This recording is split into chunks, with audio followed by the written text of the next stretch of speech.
काही महत्त्वाच्या दृश्यांकडे आपण जातोय आणि राष्ट्रपती भवनामध्ये निर्मला सीतारमण पोहोचलेले आहेत बजेटची ही प्रत घेऊन आणि राष्ट्रपतींकडे बजेट सादर करतानाची दृश्य आपण पाहतोय।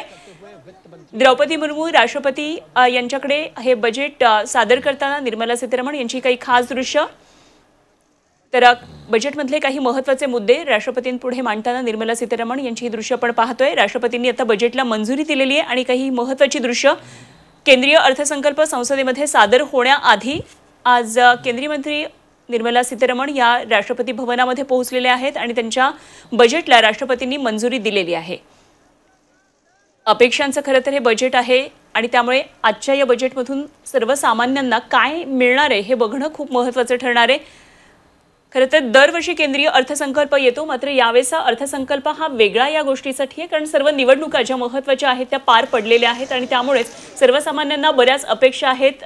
भाजपच्या बाजूनं मतदान मोठ्या प्रमाणामध्ये झाल्यामुळे अर्थातच सरकारकडून अपेक्षा या सर्वसामान्यांना जास्त आहेत आणि म्हणूनच करदाते म्हणूया किंवा जो नोकरदार वर्ग आहे, शेतकरी बांधव आहेत, तर त्यांच्या ज्या अपेक्षा आहेत त्याची पूर्ती होती आहे का?